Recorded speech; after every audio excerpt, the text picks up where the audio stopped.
Perseteruan antara orang tua siswa dan pihak sekolah di salah satu SMP di Kabupaten Subang akhirnya mencapai titik damai. Setelah dimediasi oleh pihak sekolah dan dinas pendidikan, kedua belah pihak sepakat untuk saling memaafkan. Namun, di balik kesepakatan tersebut, peristiwa penamparan terhadap siswa tersebut masih meninggalkan luka mendalam. Tidak hanya rasa sakit, tapi juga trauma di hati yang membuatnya tidak mau kembali ke sekolah. Sang ayah, Denny Rukmana, telah melakukan visum ke puskesmas setelah anaknya mengeluhkan telinga berdengung akibat tamparan tersebut. Ia menyayangkan tindakan kekerasan yang dilakukan guru sebagai bentuk disiplin terhadap anak didik. Insiden bermula saat siswa tersebut melompati pagar sekolah dan ditegur gurunya. Teguran yang seharusnya menjadi pembinaan justru berubah menjadi tindakan emosional. Tidak terima, sang ayah mendatangi sekolah dan sempat merekam proses klarifikasi yang kemudian beredar di media sosial. Meski pihak sekolah telah mengakui kesalahan dan berjanji memperbaiki cara mendidik tanpa kekerasan, rasa takut siswa tersebut masih membekas. Keluarga kini berharap peristiwa serupa tidak lagi menimpa siswa lain. Nah, gimana nih menurut netizen yang terhormat? Silahkan berkomentar ya. Kalau kemarin gue mendukung gurunya karena apa? Karena muridnya emang salah ngerokok gitu kan. Ngerokok, udah itu gurunya kayak gitulah ya, kalian tahu sendiri. Tapi gue nyalahin anaknya karena anaknya emang dia udah melanggar ketentuan di sekolah, udah melanggar kedisiplinan segala macam. Nah, kalau ini kita lihat dari videonya aja, guru didatangi oleh orang tua murid. Dia bukannya mereda atau bukannya sebagai pengajar itu dia tunjukkan bahwa dia itu memiliki jiwa pemimpin dan pengajar gitu. Ini enggak, malah debat kusir. Bisa dipastikan bahwasanya gini aja, gue nggak mau ngasih kesimpulan. Kalian pihak si anak atau pihak si guru nih dalam kasus ini. Kalau gue dalam kasus ini gue nggak tahu persis kejadian seperti apa, tapi dari jawaban guru tersebut itu kurang bijak seperti itu. Kalau kalian pihak mana nih? Komen. Di sini ada nggak anak 90-an? Sini ngumpul. Yang 80-an juga boleh ikut ngumpul di sini. Koko cuma mau nanya, waktu kalian sekolah dulu, kalian udah pernah makan apa aja dengan kenakalan kalian yang udah keterlaluan? Penghapus terbang, kapur ajaib, tongkat kerak sakti, cubitan maut. Apalagi coba ngomong. Terus misalnya kalian udah kena ya hukuman seperti itu, kalian pulang-pulang adu sama orang tua kalian dibela nggak sama orang tua kalian? Pasti enggak dong, kena sidang lagi tambah parah. Sedikit pesan buat seluruh guru di Indonesia ini ya, Koko tidak menormalisasikan kekerasan. Kalau ada masalah seperti ini lagi, anak muridnya itu udah keterlaluan banget nakalnya, nggak bisa dibilangin. Main cantik ya, tidak perlu main kekerasan, tidak perlu gampar emosi keluar tenaga, nggak usah main cantik bu, pak. Pertama kasih surat peringatan. Kalau udah kasih berkali-kali tapi anaknya nggak sampein ke orang tuanya, sekarang udah canggih. Telepon, punya nomor telepon orang tua, telepon orang tuanya, suruh jemput anaknya sekarang ya, suruh didik sendiri, kalau nggak pindahin ke sekolah lain. Selesai. Zaman dulu sama zaman sekarang berbeda. Apalagi yang kita 80-an 90-an ya, dipukul guru, pulang ngadu, kita yang salah kena lagi.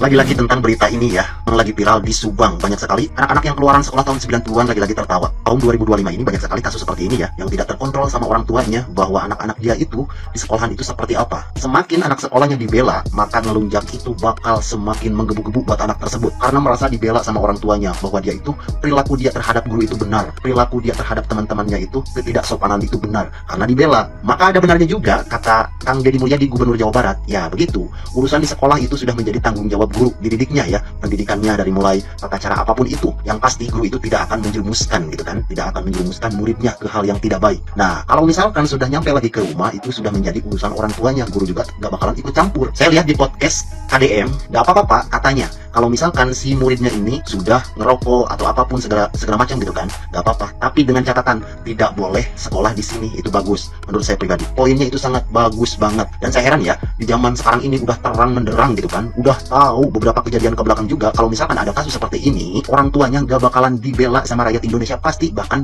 malah dibenci. Udah ada lagi aja hal yang seperti ini. Imbasnya kan dia klarifikasi, minta maaf, mondar-mandir ditanya sama wartawan sana sini, banyak ditanya sama podcaster, sama konten kreator, di up di mana-mana, jadi malu sendiri kan. Akibatnya karena membela yang tidak baik, intinya seperti itu. Beda hal kalau misalkan si anak tersebut terlihat luka-luka, sampai pingsan, sampai keracunan, beda hal seperti itu. Tapi kalau ini masih dalam tahap wajar menurut saya pribadi. Gimana pendapat kalian? Kayaknya bapaknya pengen viral, kita viralin. Gini loh bapak, saya kasih tahu ya, saya seorang guru juga nih. Guru kan juga manusia yang punya khilaf dan kesalahan. Kalau memang jenengan merasa gurunya itu punya salah, duduk bersama, duduk berdua, atau bahkan ada kepala sekolah, wakil kepala sekolah, atau orang yang lebih tua di situ, diselesaikan dengan baik, dengan kepala dingin. Kenapa? Anakin jenengan itu tahu loh kondisinya, jenengan marah-marah dan lain sebagainya. Kira-kira ditiru sama anak jenengan nggak?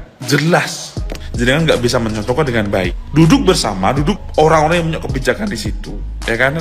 Bagaimana kronologinya? Kenapa anak itu bisa manjat dinding? Kenapa kok bisa roboh? Apa nih yang dia lakukan? Oh ternyata dia salah nih. Terus hukuman apa yang harus kita berikan? Terus kok kenapa digambar? Apakah itu spontan atau dendam dan sebagainya? Kan bisa diselesaikan dengan baik kan? Karena kalau kita lihat, ya kan, dari awal, tugas mendidik itu adalah tugas orang tua, karena orang tuanya sibuk dan menitipkan itu ke sekolah yang wajib didik oleh seorang guru. Kalau guru mendidik seperti itu nggak boleh, ya udah.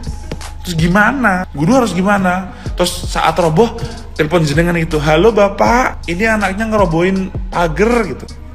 Kita punya ekspresi, bapak punya emosi yang memang harus kita keluarnya di situ agar anak itu tahu bedanya. Oh ini salah loh, ini gimana gitu loh pak. Masa aja kita harus apa-apa lapor, halo bapak, kelamaan bapak, ya kan? Ingat kata psikolog yang kemarin, orang tua jangan gampang nge-take over masalah siswa karena itu bisa fatal.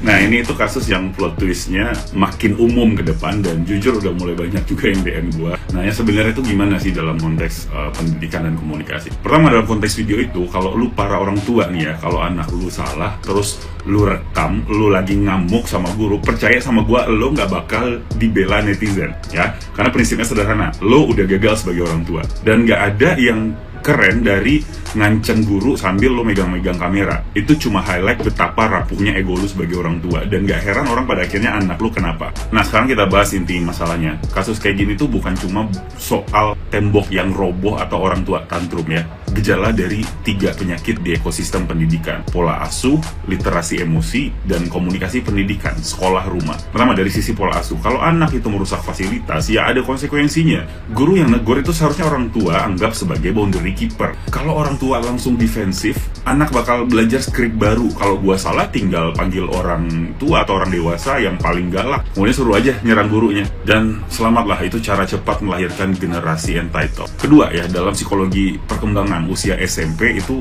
umur impulsif, no debat ya. Jadi anak pada usia segitu nggak lagi butuh pelukan 24/7, dia butuh konsekuensi proporsional. Kalau semua chaos dimanfaatin pakai kalimat namanya juga anak-anak, ya jangan kaget kalau 5 tahun lagi lo pada ngeluh anak-anak susah diatur dan negara salah pendidikannya ya. Nah ketiga, budaya tantrum nih, orang tua di depan anak itu, aduh, begitu institusi pendidikan dibuat kayak gitu, kehilangan wibawa. Yang memegang kendali itu bukan lagi etika sosial, tapi ego keluarga. Oke? Kalau semua orang tua merasa paling benar, maka aturan itu jadi relatif. Kalau aturan relatif, disiplin itu tawar-menawar. Dan kalau disiplin itu tinggal diskon, ya rusuh-rusuh kayak gitu jadi normal. Anak itu butuh batasan untuk belajar tanggung jawab. Sekolah ada struktur batasan itu. Maka menghancurkan wibawa sekolah kayak gitu itu sama dengan menghancurkan pelajaran tanggung jawab. Sekali lagi ya, bukan pembenaran kekerasan fisik brutal, tapi teguran tegas itu adalah fondasi karakter. Orang tua harus kompak sama sekolah, bukan saling adu gengsi. Karena pendidikan itu bukan cuma nilai di raport ya, tapi gimana anak belajar menanggung akibat tindakannya. Tanpa drama, tanpa kabur, tanpa panggil backup. Akhirnya gini aja deh ya, orang tua yang baik itu bukan selalu yang membela anaknya. Tapi dari poin itu harus tahu gimana ngajarin anak, kapan harus bilang, iya ini salah gue. Ya, pendidikan karakter dimulai dari rumah. Dan kalau lu sadar lu sebagai orang tua nggak sempurna banget, dan kemarahan orang tua itu justru memperlihatkan siapa yang lebih butuh sekolah, ya.